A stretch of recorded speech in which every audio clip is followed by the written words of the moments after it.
Perkenalkan, nama saya Elsa Maria Cardoso. Saya mahasiswa Universitas Nusa Cendana, Fakultas Ilmu Sosial dan Ilmu Politik, jurusan Sosiologi semester 7.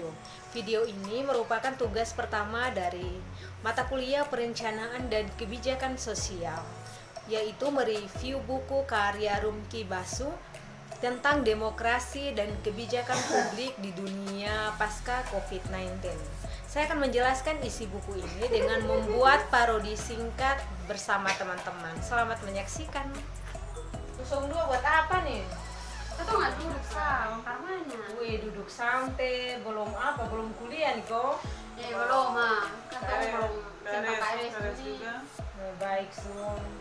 Ini Ibe mau apa nih? Minta tolong di 02, ketemu 3 bisa bahas ini kok. bahas apa tuh? Bahas ini tugas, ini ada tugas tentang demokrasi dan kebijakan publik di dunia pasca COVID-19 nih. Bisa kok? Bisa.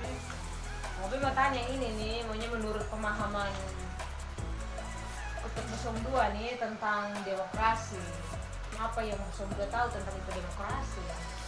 Kalau menurut beta, demokrasi itu kayak bentuk pemerintahan di mana ketong tuh punya hak yang setara dalam mengambil suatu keputusan dalam ketong hidup begitu. Kalau menurut Maya, Kalau menurut beta, demokrasi adalah bentuk dari suatu negara yang mempunyai kebijakan tertentu.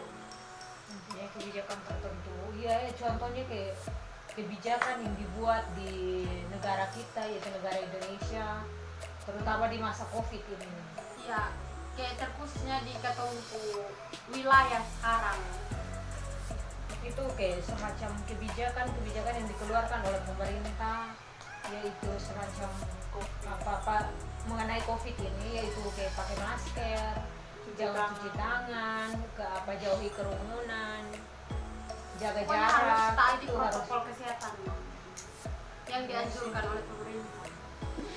Oh, berkaitan dengan corona nih, sekarang nih kan corona semakin banyak, jadi masyarakat susah untuk dilarang oleh pemerintah untuk keluar, jadi mereka susah untuk cari.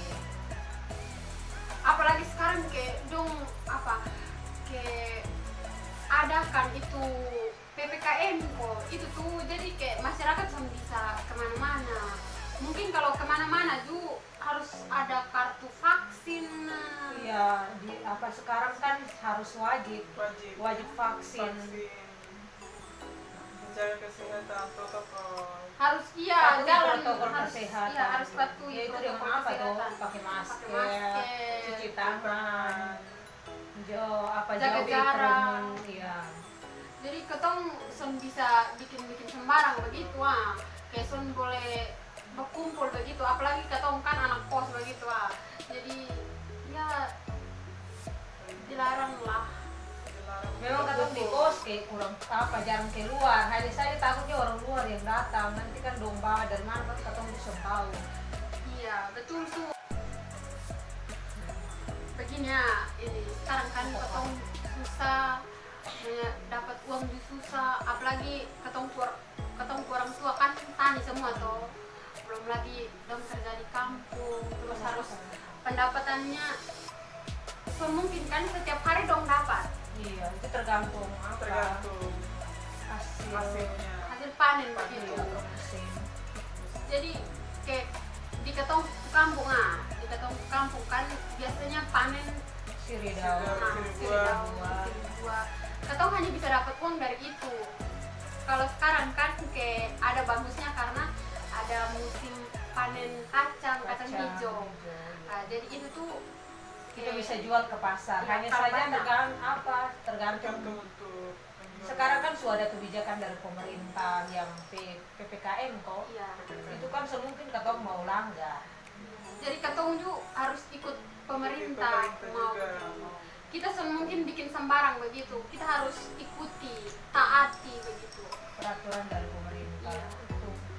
Jadi kayak hasil panen dong itu kan nanti harus dijual di pasar begitu, baru ketong bisa dapat uang.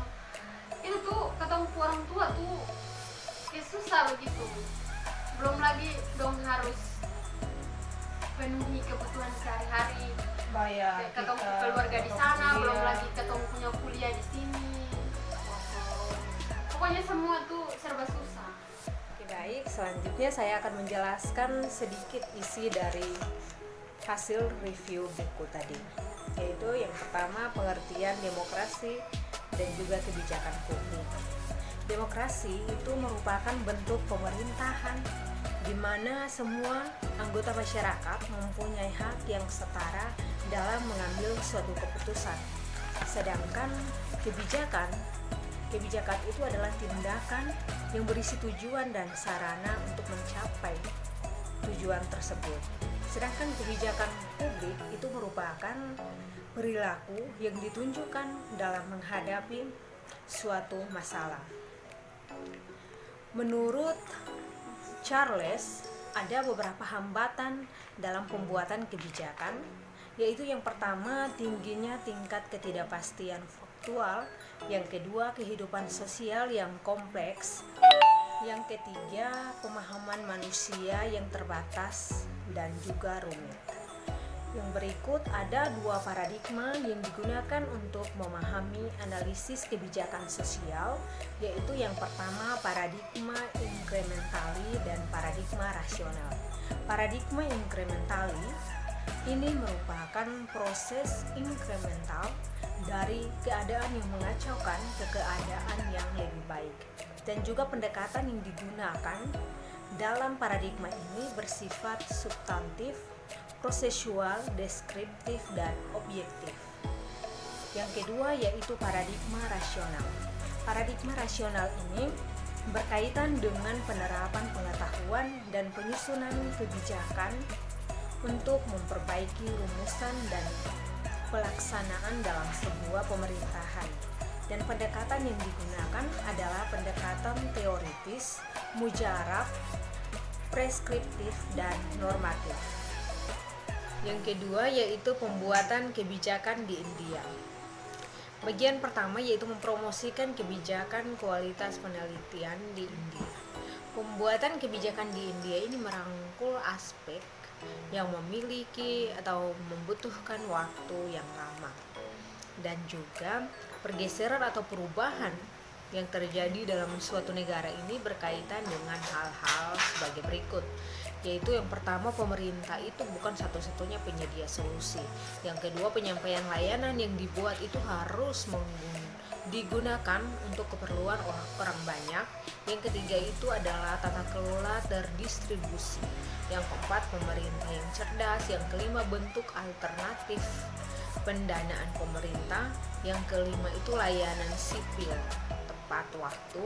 Yang keenam itu kemakmuran nasional. Oke, yang berikut negara dan kebijakan publik di India. Kebijakan neoliberal di India ini begitu marginal, yaitu petani, suku, dan pekerja itu tidak terampil, yang tidak mau mengikuti janji-janji neoliberalisme. Namun politik rejim masih berpegang pada neoliberalisme karena mereka telah mendapatkan banyak manfaat. Dan juga yang berikut itu kebijakan kesehatan masyarakat. Perkembangan kebijakan kesehatan ini jelas memanifestasikan perubahan ide rasional mendukung pembangunan inklusif. Namun perubahannya adalah meningkatkan banyak pola struktural. Semangat kolektif yang ditunjukkan dengan baik dalam COVID-19 ini tidak menahan. Namun demikian pandemi COVID-19 ini meninjau kembali kebijakan kesehatan untuk set baru seperti perawatan kesehatan universal versus model asuransi versus pemerintahan yang terdesentralisasi dan kesehatan publik versus swasta dalam ekonomi liberal. Yang berikut tantangan kebijakan publik pasca era COVID-19. Ketika India menemukan kasus pertama COVID-19, yaitu penyakit yang disebabkan oleh coronavirus, tampak seperti infeksi yang tidak diketahui di Cina, tampaknya menciptakan ketakutan. COVID-19 ini ditakdirkan untuk menempatkan pemerintah pusat dan negara bagian ganda terdepan dalam penanganan pandemi. Penanganan tersebut bertujuan untuk mengatasi masalah yang terjadi di berbagai negara seperti kemiskinan dan pengangguran, inklusi sosial dan keadilan sosial, pembangunan yang merata, ancaman teknologi pertahanan yang berbahaya, masalah kesehatan biologis yang tidak konvensional, cara efektif untuk mengendalikan ledakan populasi, cara untuk meningkatkan cakupan pendidikan ke bagian yang kekurangan.